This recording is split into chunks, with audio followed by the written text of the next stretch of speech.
You're watching Mirror 7 News. Stay informed, stay ahead for more news.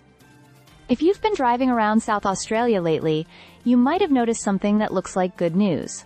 Lush green paddocks, muddy tracks, and even a few puddles. At a glance, it might seem like the drought is over. But dig a little deeper, literally, and you'll see the story is much more complex. Take Chris Roundtree, a dairy farmer in Myponga, for example.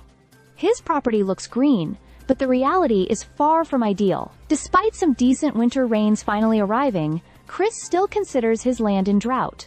Why? Because while the surface looks healthy, underneath, the soil remains dry, pasture growth is thin, and feed has to be trucked in, and has been for months.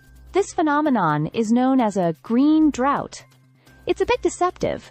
The rain came, sure, but it was late. And now, cold temperatures are stopping plants from growing properly. As Chris puts it, it's like a winter lawn that looks fine but doesn't really grow.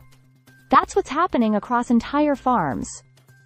And this isn't just isolated to Chris's patch. Across Essa, Victoria, Tasmania, areas that supply much of Australia's wine, grain, meat, and dairy, rainfall has been at record lows over the past 17 months. Even in typically wet zones like Myponga, the shortfall has forced farmers to buy in feed.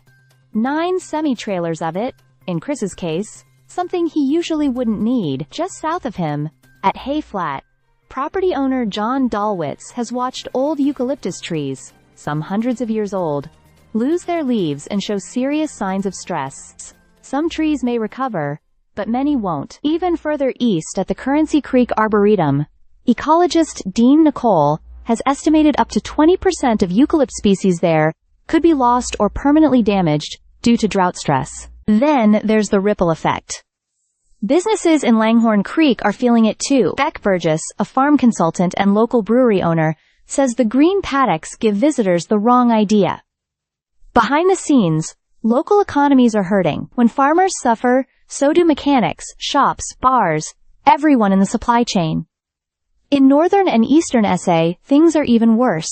Rain barely touched these areas. Steph Schmidt, a farmer and psychologist in the Mallee, says their crops have been blown away or buried under dust. This season has been described as the worst locals have ever seen, even worse than those bad but survivable years of the past. A colossal low-pressure system did finally bring widespread rain.